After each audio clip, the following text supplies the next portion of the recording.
बहुत बहुत स्वागत है एक बार फिर से भारद्वाज ओटी नॉलेज में। आज हम बात करते हैं पुष्पी पौधों में लैंगिक जनन का। ये दूसरा पार्ट है। पहले पार्ट में पुष्प का संरचना, उसका भाग और नर जनन भाग देख लिए थे। तो अब हम मादा जनन भाग देखेंगे जो कि जायांग है, और उसके बाद देखेंगे निषेचन, परागकण, ये सभी परपरागन, स्वपरागन जो भी है। इन सबको देखने के बाद अगले वीडियो में देखेंगे निषेचन और पश्च निषेचन घटना। देखिए ये जो है ये पूर्व निषेचन घटना में आता है। इतना तो आपको पता होगा कि निषेचन से पहले की घटना को पूर्व निषेचन घटना कहते हैं। उसमें जो है नर युग्मक और मादा युग्मक बनने की प्रक्रिया होता है। तो देखिए पुष्प में लैंगिक जनन शुरू करते हैं। देखिए जायांग पुष्प का मादा जनन भाग होता है। इतना तो आपको पता होगा अगर इससे पहले वाला वीडियो आप देखे होंगे तो। यह एक से अधिक स्त्री केसर से मिलकर बना होता है। ये भी आपको पता होना चाहिए कि पुष्प का जो आप देखे थे स्ट्रक्चर, उसमें देखे थे कि बहुत सारे पुंकेसर से मिलके पुमंग बना होता था और बहुत सारे स्त्री केसर से मिलके जायांग बना होता था। तो जैसे पुंकेसर में दो भाग था, परागकोश और तंतु, उसी तरह से स्त्री केसर का भी तीन भाग है, वर्तिकाग्र, वर्तिका और अंडाशय। तो देखिए सभी के बारे में पढ़ते हैं। सबसे पहले आप देखिए ऊपर जो ये आपका है ऊपर वाला भाग वर्तिकाग्र, इसका काम जो है सिर्फ अंडाशय को जो है उसके ऊपर रखना होता है, लैंडिंग प्लेटफॉर्म होता है ये। देखिए सबसे ऊपर वाला भाग हो गया आपका वर्तिकाग्र और बीच वाला हो गया आपका वर्तिका और नीचे वाला जो है ये है आपका अंडाशय। तो देखिए वर्तिकाग्र स्त्री केसर के सबसे ऊपर का भाग होता है, परागन के लिए लैंडिंग प्लेटफॉर्म के रूप में कार्य करता है। ये जो है लैंडिंग प्लेटफॉर्म के रूप में काम करता है। परागन जो होता है तो परागकोश उसी के ऊपर आके गिरता है। उसके बाद जो है बीच का भाग जो है वर्तिकाग्र, ये जो वर्तिका है इस वर्तिका का काम जो है सिर्फ वर्तिकाग्र और अंडाशय को जोड़ करके रखने का होता है। ये मध्य भाग है तो ये सिर्फ जोड़ के रखता है वर्तिका। उसके बाद आप देखिए अंडाशय, अंडाशय में जो है अंडाशय का ही मुख्य काम है। जैसे परागकोश का मुख्य काम था नर भाग में, उसी तरह से इसमें जो है अंडाशय का मुख्य काम होता है हर चीज़ के लिए, और इसी में निषेचन भी होता है। तो देखिए स्त्री केसर के सबसे निचले भाग को अंडाशय कहते हैं जिसमें निषेचन होता है। इतना तो क्लियर होगा। तीनों भाग को आप अगर समझ गए हैं तो अब हम सीधे पढ़ते हैं अंडाशय के बारे में कि उसमें कैसे मादा युग्मक बनता है। सबसे पहले आप इसका स्ट्रक्चर समझिए। सबसे ऊपर का भाग आप इसको देख रहे हैं, यही जो है भाग, यही भाग जो है ऊपर वाला ये वर्तिकाग्र कहलाता है, और इसी के ऊपर जो आप ये दो ठो देख रहे हैं ये परागकण है। उसके बाद ये बीच में जो है इस भाग को वर्तिका कहते हैं, और वर्तिका के अंदर ही ये जो है परागनली रहता है। ये जो है परागनली है, और नीचे ये जो है इसको अंडाशय कहते हैं, और अंडाशय के अंदर एक थैलीनुमा संरचना जो आपको दिख रहा है यही आपका अंडाशय होता है। देखिए इसको समझते हैं। देखिए जैसे सेम है मादा युग्मक, जैसे नर युग्मक में आप पढ़ रहे थे वैसे ही है। देखिए सबसे पहले जो है इसमें मादा भाग किसको बोलते हैं, जायांग को, और जायांग जो है स्त्री केसर से मिलकर बना होता है। तो एक जायांग को स्त्री केसर बोलेंगे और जायांग के ग्रुप को, स्त्री केसर के ग्रुप को जायांग बोलेंगे, और जब अकेला रहेगा तो उसको स्त्री केसर बोलेंगे। और स्त्री केसर के अंदर जो है तीन भाग होता है, तो निचले भाग को अंडाशय बोलते हैं, और अंडाशय के अंदर जो है अंडाणु रहता है जो थैलीनुमा संरचना था, और उसी में बीजांड बनता है, और उसी से गुरु बीजाणु बनता है, और गुरु बीजाणु से मादा युग्मक बनता है। जैसे उसमें बीजाणु जनन होता था तो इसमें जो है गुरु बीजाणु जनन होगा। तो नर में बीजाणु जनन और मादा में गुरु बीजाणु जनन होता है। अभी आप इस स्ट्रक्चर को समझिए, बीजांड का स्ट्रक्चर। अब आप फूल का स्ट्रक्चर समझ चुके हैं स्त्री केसर पुंकेसर का स्ट्रक्चर समझ चुके हैं। तो अब स्त्री केसर के अंदर जो निचला भाग जो है जो बीजांड है, बीजांड का स्ट्रक्चर आप समझिए। जैसे परागकोश का स्ट्रक्चर समझे थे उसमें नर भाग में, उसी तरह मादा भाग में आपको बीजांड का स्ट्रक्चर समझना होगा। और इस स्ट्रक्चर को समझेंगे और इसमें कैसे युग्मक बनता है इसको समझेंगे और आपका पूर्व निषेचन घटना समाप्त हो जाएगा। तो सबसे पहले देखिए, ये जो इसमें 2 लेयर है, इसके अंदर जो है 2 आवरण रहता है, एक आवरण और 2 आवरण है। तो ऊपर वाले आवरण को बाह्य आवरण और नीचे वाले आवरण को अंतः आवरण बोलेंगे। और इस आवरण के बाद जो ये वाइट है, ये जो है मृदु उत्तक से बना होता है, जिसको ये जो है ऊपर वाला और 2 लेयर जो होता है इसको अध्यावरण बोलते हैं। ऊपर वाला जो है बाह्य अध्यावरण और नीचे वाला अंतः अध्यावरण बोलेंगे, ठीक है। उसके बाद ये जो है मृदु उत्तक से जो बना होता है वाइट वाला, इसको बीजांड काय बोलते हैं। और बीजांड काय के आगे जो ये थैलीनुमा संरचना है, इसको जो है भ्रूणकोश बोलते हैं। और जहाँ से अध्यावरण शुरू होता है, जैसे यहाँ से अध्यावरण शुरू हो रहा है तो इसको निभाग बोलेंगे और इसको बीजांड द्वार बोलेंगे। इतना तक आप समझ गए होंगे। और बीजांड द्वार जो है निभाग के अपोजिट साइड रहता है और निभाग जो है बीजांड के अपोजिट रहता है। तो यहाँ तक आप समझ गए होंगे। और बीजांड वृत्त जो होता है ये वाला, यही जो है पुष्प से जुड़ा हुआ रहता है, वर्तिका से जुड़ा हुआ रहता है। तो देखिए अब कुछ पॉइंट्स है जिसको आप लिख सकते हैं। प्रत्येक बीजांड एक पतली संरचना द्वारा अंडाशय से जुड़ा होता है, जिसे बीजांड वृत्त कहते हैं। देखिए ये जो कुछ पॉइंट है इसको आप लिख सकते हैं, नोट कर सकते हैं। तो जो बात आपको ऊपर बताए हैं वही बात है यहाँ पर लिखा हुआ। जैसे देखिए बीजांड एक या दो आवरणों द्वारा घिरा हुआ होता है।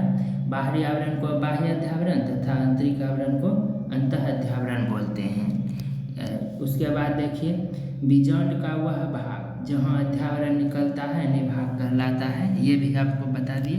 उसके बाद बीजांड द्वार के विपरीत जो है ये रहता है, ये भी आप समझ चुके हैं। उसके बाद जो रहता है बीजांड के अंदर मृदु उत्तक का कोशिका का बना हुआ जो रहता है उसको बीजांड काय कहते हैं। यहाँ तक आपको बता दिए हैं, आप समझ गए होंगे पूरा। देखिए वही लिखा हुआ है जो ऊपर बताए हैं। बीजांड के मध्य में एक थैलीनुमा संरचना होता है जिसे भ्रूणकोश कहते हैं। भ्रूणकोश में 3 कोशिकाएं निभाग के तरफ तथा और निभाग के तरफ जो 3 कोशिका रहता है, इसमें जो 3 कोशिका निभाग के तरफ है, ये जो है आपका निभाग है। तो इसके तरफ जो ये 3 कोशिका है ये आपका है प्रतिमुख कोशिका बोलते हैं। और बीच में जो 2 कोशिका है इसको द्वितीयक उत्तक कहते हैं। देखिए यही सब है। देखिए यहाँ पर भ्रूणकोश में 3 कोशिका निभाग के तरफ जिसे प्रतिमुख कहते हैं, ये आप ध्यान देंगे, प्रतिमुख कोशिका कहते हैं। उसके बाद भ्रूणकोश के मध्य में जो 2 कोशिका पाई जाती है उसे द्वितीयक केंद्रक कहते हैं। बीच में जो रहेगा उसको केंद्रक तो बोलेंगे ही, तो इसमें 2 केंद्रक है तो द्वितीयक केंद्रक बोलेंगे। उसके बाद 3 कोशिकाएं प्रायः बीजांड द्वार के तरफ पाई जाती है मध्य कोशिका में। और उसमें जो इधर जो है बीजांड द्वार के तरफ, उसमें बीच में जो रहेगा उसको अंड कोशिका तथा अगल बगल के कोशिका को सहायक कोशिका बोलते हैं। इसमें जो आप देख रहे हैं ये तो आपका बीजांड द्वार हो गया। और बीजांड द्वार के तरफ जो ये 3 कोशिका है, इसमें से एक जो बीच में है बड़ा सा, इसको बोलते हैं बीजांड कोशिका। और ये 2 जो है इसको सहायक कोशिका बोलते हैं। ये इसी से जो है निषेचन होता है, बीच में जो है बड़ा वाला इसी में निषेचन होता है, तो उसको क्या बोलते हैं, अंड कोशिका बोलते हैं। उसके बाद आप देखिए गुरु बीजाणु जनन कैसे होता है। अभी आप सिर्फ बीजांड का संरचना समझे हैं, अब आपको बीजाणु जनन समझना होगा। गुरु बीजाणु जनन समझिए। बीजांड का परिवर्धन को ही गुरु बीजाणु जनन कहते हैं। देखिए इसमें कैसे होता है। इसमें जो आप देख रहे हैं इसमें एक बीजांड रहता है, ये बीजांड का है, ठीक। और इसमें एक जो है परपस्सु कोशिका होता है, और इसी परपस्सु कोशिका में जो है बिना विभाजन किए ही ये जो है प्राथमिक भित्ति के तरह काम करता है, और यही जो है प्राथमिक भित्ति के तरह काम करता है। और उसके बाद ये समसूत्री विभाजन करके 4 कोशिका में विभाजित हो जाता है, और 4 कोशिका में विभाजित होने के बाद इसका 3 कोशिका जो है निष्क्रिय हो जाता है, और बीच वाला जो गुरु बीजाणु है वही गुरु बीजाणु कहलाता है, और इसी से आपका मादा युग्मक बनता है। तो यही बात लिखे हैं पॉइंट में, आप इसको भी नोट कर सकते हैं। देखिए, जैसे आपको अभी हम समझाए, बीजांड तथा भ्रूण कोश की परिवर्धन को ही गुरु बीजाणु जनन कहते हैं, इतना तो आप समझ गए। उसके बाद बीजांड काल में उपस्थित जो मृदु उत्तक है उसमें से अर्धस्तरीय कोशिका आकार में बड़ी हो जाती है, इसको जो है द्रवगाढ़ा केंद्रक में हो जाता है, इसे ही जो है परपस्सु कोशिका कहते हैं। मृदु उत्तक में जो होता कोशिका द्रव का विभाजन होता है, इसी से जो है केंद्रक का निर्माण होता है, जो कि परपस्सु कोशिका कहलाता है। उसके बाद देखिए, परपस्सु कोशिका बन गया आपका। अब परपस्सु कोशिका में समसूत्री विभाजन होता है, जिससे बाहर की तरफ एक प्राथमिक कोशिका, प्राथमिक भित्ति कोशिका तथा का निर्माण करता है, और भीतर के तरफ जो है बीजाणु जनन कोशिका का निर्माण करता है। उसके बाद बीजाणु जनन कोशिका बिना विभाजन किए ही गुरु बीजाणु मातृ कोशिका की तरह कार्य करता है, ये तो आपको बताए थे। यहाँ पर जो ये है ये गुरु बीजाणु के तरह कार्य करेगा, मातृ कोशिका के तरह कार्य करेगा यहाँ पर, और ये विभाजन करके बीजाणु बनाएगा। देखिए, उसके बाद बीजाणु जनन कोशिका बिना विभाजन किए ही मातृ कोशिका की तरह कार्य करता है। उसके बाद गुरु बीजाणु मातृ कोशिका में अर्धसूत्री विभाजन होता है, जिससे 4 अगुणित गुरु बीजाणु का निर्माण होता है। इनमें से 3 अगुणित गुरु बीजाणु जल्दी ही नष्ट हो जाता है। वहाँ पर आपको बताए थे कि 3 जो है नष्ट हो जाता है, और 1 गुरु बीजाणु जो है क्रियाशील रहता है, और यही क्रियाशील गुरु बीजाणु भ्रूणकोश या मादा युग्मकोश भेदभाव में परिवर्तित होता है। अब देखिए, अब ये जो आपका 1 गुरु बीजाणु बचा है, इसी से अब भ्रूणकोश का विकास होगा, और इसी से मादा युग्मक बनेगा। आप देखिए भ्रूणकोश का विकास, इसमें जो है सिर्फ और सिर्फ विभाजन होगा और आपका मादा युग्मक बन जाएगा। देखिए यहाँ पर जो है यही है आपका गुरु बीजाणु। अब देखिए इसमें कैसे होता है युग्मकोद्भेद। देखिए क्रियाशील गुरु बीजाणु जो यहाँ पर है, ये क्रियाशील गुरु बीजाणु है।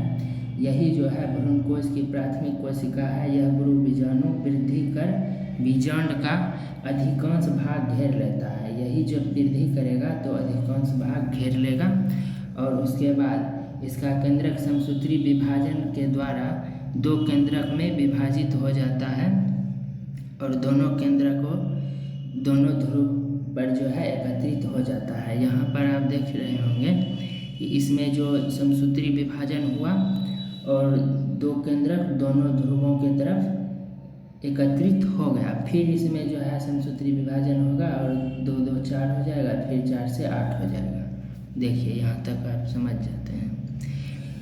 पुनः इसमें जो है समसूत्री विभाजन होगा और 2 से 4 केंद्रक का निर्माण कर देगा। फिर पुनः चारों केंद्रकों में समसूत्री विभाजन होगा और 4 से 8 का निर्माण हो जाता है। उसके बाद इसमें से 4 केंद्रक निभाग तथा 4 केंद्रक बीजांड द्वार की ओर स्थित हो जाता है। यहाँ पर आप देखिए 4 केंद्रक जो है निभाग और बीजांड द्वार की तरफ यहाँ पर एकत्रित हो चुका है। अब देखिए क्या होगा, अब होगा समझने वाला बात, आप थोड़ा समझिएगा।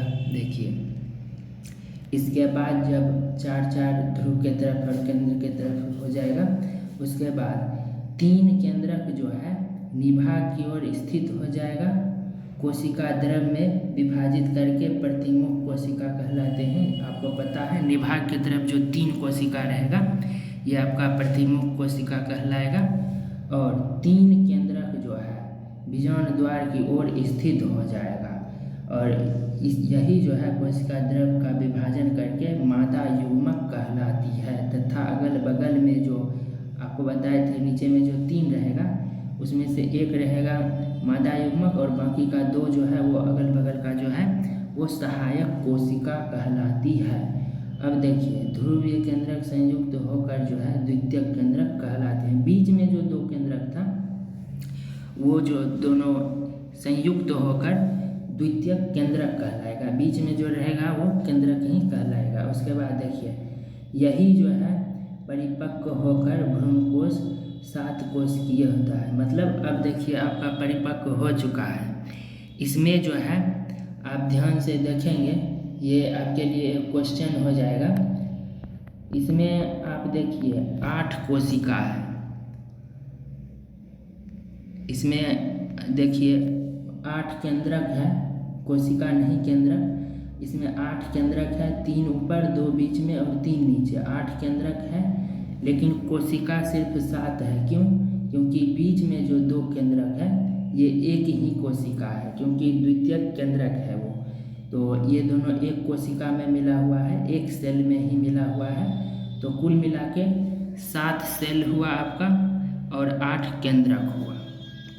देखिए अब इतना तक आप समझ गए हैं तो हो गया आपका अध्यायांक खत्म। अब सीधे देखिए परागण कैसे होता है। जब अब आपका नर युग्मक मादा युग्मक बन चुका है तो अब इसमें जो है परागण होगा। परागण होने के बाद दोनों में निषेचन होगा और निषेचन घटना देखेंगे और उसके बाद पश्च निषेचन घटना देखेंगे। तो इस वीडियो में परागण देखेंगे और अगले वीडियो में निषेचन और पश्च निषेचन घटना देखेंगे। तो देखिए परागण क्या होता है। परागण बहुत आसान है, आप तुरंत समझ जाइएगा। परागकण का वर्तिकाग्र तक पहुंचना ही परागण कहलाता है। परागकोश से परागकोश जो इस तरह से रहता है और ये जो वर्तिकाग्र तक पहुंचेगा इसी को जो है, ये जो वर्तिकाग्र तक पहुंचेगा इसी को ही परागण कहते हैं। ये बहुत आसानी से आप समझ सकते हैं। और परागण जो है 2 प्रकार से होता है, स्वपरागण परपरागण। स्वपरागण क्या है चलिए देख लेते हैं। स्वपरागण जो खुद से होगा, आप नाम से ही स्पष्ट समझ सकते हैं। जब किसी पुष्प का परागकण निकल कर वर्तिकाग्र तक स्वयं ही पहुंच जाता है बिना किसी माध्यम के, उसे स्वपरागण कहते हैं। जैसे गेहूँ, धान, दलहन, मक्का आदि में जो है स्वयं से ही ऊपर से परागकण निकल के वर्तिकाग्र तक पहुंच जाता है और परागण हो जाता है। ये इस सभी में जो है स्वयं से होता है तो स्वपरागण कहलाएगा। अब स्वपरागण भी 2 प्रकार से होता है, समयुग्मक उसके बाद सजात पुष्पी। स्वयुग्मक युग्मन में क्या होता है? स्वयुग्मन मतलब एक ही पुष्प में होगा। देखिए देख लेते हैं। जब परागकण किसी पुष्प से निकलकर उसी पुष्प के वर्तिकाग्र तक पहुंचेगा, जिस पुष्प से निकला परागकण उसी पुष्प के वर्तिकाग्र तक रहेगा तो उसको आप जो है स्वयुग्मक परागण कहते हैं। जैसे टमाटर आदि में जो है, टमाटर मिर्च जिसमें जो है इसी से टमाटर में जो है स्वयुग्मक होता है। उसके बाद सजात पुष्पी जो है, इसमें क्या होता है, उसी किसी पुष्प का जो है परागकण उसी जाति के किसी दूसरे पुष्प, जैसे आप देखिए जब किसी पुष्प का परागकण उसी पौधे से किसी अन्य पुष्प के वर्तिकाग्र तक पहुँचेंगे उसे सजात पुष्पी परागण कहते हैं। उसी जाति के अलग पौधे में जाकर परागण होगा तो उसको बोलेंगे सजात पुष्पी। जैसे मक्का गेहूँ में क्या होता है, बहुत सारा गेहूँ और मक्का खेत में लगा हुआ रहता है तो उस पौधे का परागकण उस पौधे पे चला जाता है और उस पौधे का उस पे चला जाता है और उससे एक ही पुष्प का परागकण एक ही पुष्प के वर्तिकाग्र पर नहीं जाके दूसरे का दूसरे पे चला जाता है। तो इसी को आप बोलेंगे सजात पुष्पी। तो देखिए यहाँ तक आप समझ गए हैं। तो अब दूसरा हम देखते हैं परपरागण कैसे होता है। परपरागण जो है जब किसी पुष्प के परागकण उसी जाति के अन्य पौधे के पुष्प के वर्तिकाग्र पर पहुँचेगा तो परपरागण बोलेंगे। जैसे देखिए, जब किसी पुष्प की परागकण उसी जाति के अन्य पौधे के पुष्प की वर्तिकाग्र तक पहुँचता है तो उसे परपरागण कहते हैं। और परपरागण की क्रिया जो है किसी माध्यम से होता है। बिना किसी माध्यम का परपरागण नहीं हो सकता, क्योंकि उसी जाति के दूसरे पौधे तक पहुँचाने के लिए, परागकण को पहुँचाने के लिए माध्यम का आवश्यकता तो पड़ेगा। तो देखिए, ये जो है मुख्यतः 5 माध्यम से होता है, लेकिन और भी माध्यम है, लेकिन मुख्यतः 5 ही माध्यम से होता है।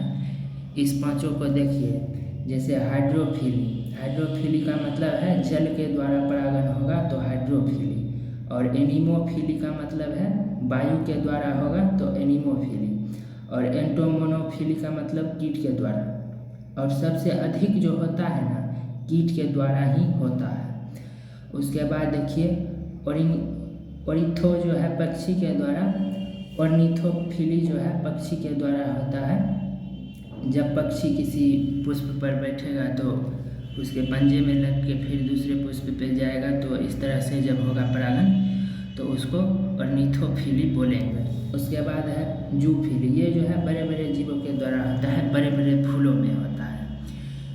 आपको पता होगा विश्व का सबसे बड़ा फूल जो है उसका जब रस चूसने लगता है हाथी, और फिर दूसरे पुष्प का रस चूसने जाता है हाथी, तो इस तरह से उसके सूर में लग के दूसरे फूल पे लग जाता है। या कभी कभी आप भी किसी ऐसे फूलों को छूते हुए जाते होंगे, पौधे को हाथ लगाते हुए जाते होंगे, तो इस पौधे से उस पौधे को छूते हुए जाते होंगे, तो परागकण जो है आपके हाथ के माध्यम से भी इधर उधर होता होगा, या कभी कभी चमगादड़ के द्वारा भी होता है, मनुष्य के द्वारा भी होता है। तो यही सब परपरागण है। देखिए, एक एक को अलग अलग समझते हैं। सबसे पहले जल, आप आसानी से समझ सकते हैं, जल के द्वारा होगा तो जल परागण कहलाएगा। ये जो है बेलिसनेरिया में होता है, और इसका फोटो भी हम आपको दिखाएंगे। ये जो है पौधा, ये जल के अंदर रहता है। देखिए, जल के अंदर रहता है, और इसमें जब जल के अंदर पौधा ही है तो जाहिर सी बात है कि परागण भी जल के द्वारा ही होगा। उसके बाद देखिए आप वायु परागण जो वायु के द्वारा होगा, वायु परागण कहलाएगा। वायु के माध्यम से जो होगा, जैसे मक्का गेहूँ में जो होता है वो वायु से ही होता है। जैसे ही वायु आंधी आता है तो पूरा हिला करके जो है परागण कर देता है। और उसके बाद कीट के द्वारा, जैसे भौरा के द्वारा होता है, कीट के द्वारा, तितली के द्वारा जो होता है, ये सभी जो है कीट में आता है। जब परागण कीट के द्वारा होगा तो ये कीट परागण कहलाएगा। जैसे देखिए आप मधुमक्खी, तितली आदि के द्वारा जो है, ये सभी जो है पीपल के पौधे में होता है, मतलब पपीता में होता है। पपीता में आप देखे होंगे कि पपीता में जो है ना 2 अलग अलग पुष्प पौधे होते हैं, मादा पौधे अलग और पुरुष पौधे अलग होता है। और इसका जो है परागण भौरे के द्वारा, तितली के द्वारा ही होता है। किसी किसी में देखते होंगे आप फल नहीं लगता है और किसी किसी में लगता है, तो मादा रहेगा पौधा तभी उसमें फल लगेगा, और मादा के साथ साथ नर पौधा भी होना जरूरी है। और इसमें जो है दोनों अलग अलग होता है, एक ही पौधे में दोनों नहीं रहता है। पपीता जो है इसमें अलग अलग होता है। उसके बाद देखिए पक्षी के द्वारा, पक्षी से होगा तो पक्षी के द्वारा कहलाएगा। ये तो आप ऐसे समझ सकते हैं। और पक्षी के द्वारा किस में होता है? बिग्नोनिया में। बिग्नोनिया आप देखे होंगे इस तरीके से रहता है, इसमें पक्षी के द्वारा परागण होता है। और ये देखिए रेफलेसिया जो है, ये विश्व का सबसे बड़ा फूल है रेफलेसिया, जो 40 किलो का होता है। और इसमें परागण जो है हाथी के द्वारा अक्सर होता है, लेकिन और भी किसी जीव के द्वारा हो सकता है, लेकिन हाथी बड़ा जीव है और इसी से अधिकांश होता है। उसके बाद आपका हो गया अंतिम बचा हुआ है, मतलब अब आपका हो गया परागन ख़त्म। इसमें नंबरिंग मिस्टेक है, 4 और 5 होना था यहाँ पर, तो आपका परागन हो गया। अब आपका जो है यहाँ पर परागन ख़त्म हो गया, तो पूर्व निषेचन घटना आपका ख़त्म। अब अगले वीडियो में निषेचन घटना और पश्च निषेचन घटना होगा और पुष्पी पौधे में लैंगिक जनन आपका समाप्त हो जाएगा। और इससे पहले भी एक वीडियो है, आप भारद्वाज रूटीन नॉलेज के 12th biology full course playlist में जाकर देख सकते हैं। फर्स्ट चैप्टर जो है जीवों में जनन, उसका भी वीडियो है 4 पार्ट में, तो आप देखिए, अच्छे से समझिए। जय हिंद।